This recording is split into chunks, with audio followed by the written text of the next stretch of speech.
Dorothy had been walking along the glimmering forest path for what felt like hours. The air thick with fragrances she could not name sweet, metallic, and somehow ancient. The leaves above her swayed with a low hum as though the trees themselves whispered secrets into the wind. Toto trotted ahead, occasionally barking at drifting motes of golden light. Kargo, the straw-stuffed wanderer who had joined her earlier, followed with wide-eyed wonder. His stitched mouth curled into a curious smile. "Do you hear that?" he asked suddenly. Dorothy paused. At first she heard only the wind, but then something else, a faint, repetitive clink, clink, clink, like metal tapping metal. "Yes," she whispered. "It sounds like someone trying to ask for help." They stepped off the main path and entered a dimmer part of the forest. The trees here were older bark as dark as ink, roots coiling like sleeping serpents. The metallic sound grew louder, echoing against the trunks. They turned a corner and stopped in a small clearing. Surrounded by fallen leaves and rust-colored ferns, sat a man made entirely of metal. His arms and legs were crafted from worn iron plates, patched together with rivets the size of acorns. His face, though still and expressionless, had been shaped with such delicate detail that Dorothy almost expected it to blink. But the most striking thing about him was the object set into his chest, a square iron box, bolted tight, its lock closed round a heart-shaped keyhole. Beside him lay an old, dented oil can and a partially collapsed barrel. Dorothy took a hesitant step forward. "Hello? Did you make that sound?" The metal man's had scraped as it tilted toward her, and the box on his chest gave a small, echoing thud almost like a single heartbeat. "I believe I did," he said, voice rough but gentle. "Rust steals my words when I wait too long." "Thank you for hearing me," Toto barked twice, tail wagging, and Kargo leaned close with fascination. "What happened to you?"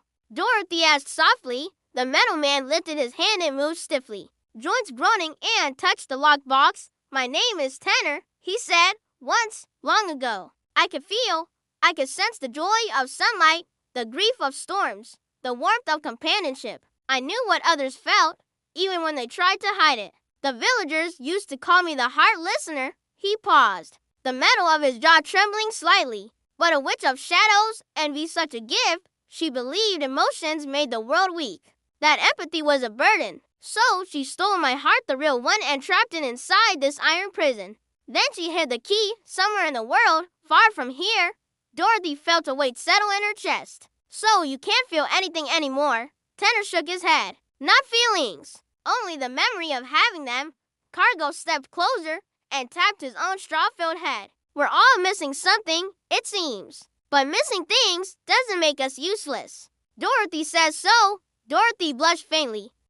Well, it's true." Tenar looked at her with quiet awe. "You don't know how rare that kindness is." The wind stirred again, bringing with it a sprinkle of dry leaves. Tenar's elbow creaked loudly, and Dorothy noticed the deep rust covering most of his joints. "You must hurt," she said. "Let us help you." She picked up the oil can while Kargo searched through the debris of the fallen barrel. Together they brushed away thick patches of rust, rubbed the metal clean, and oiled each joint until the groaning sound softened into smooth motion. As Dorothy polished the plate under Tenar's collar, he said quietly, "No one has helped me in a very long time."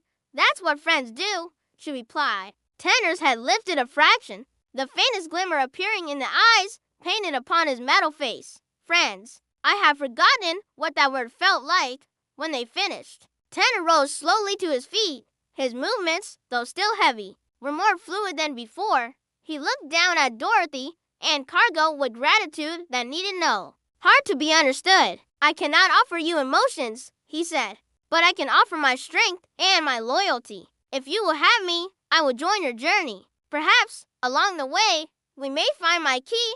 Dorothy nodded immediately. "Of course, you can come. We're heading along the summer road to find a way back home. Maybe the answers you seek are there too." Tenar placed a cool metal hand over the box on his chest. "I hope so, for even an empty heart remembers how to hope." They returned to the main path with Tenar at their side. The forest seemed less ominous now. Leaves glimmered a little brighter. Branches bowed slightly as though acknowledging the growing group, but the deeper they walked, the stranger their surroundings became. Trees twisted into archways, the air shimmered with invisible currents, and the ground beneath them pulsed faintly, as though the earth itself held its breath. Toto suddenly growled. Ahead, the road narrowed into a bridge made of intertwining roots. From the other side of that bridge came a chilling breeze. Dorothy swallowed. I don't like the feel of that wind. Tenar's metal fingers tightened.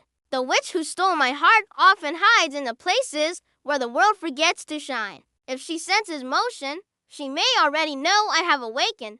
Kargo shivered, straw rustling in his sleeves. Then we should keep moving together. None of us are strong alone, but all of us together may be enough.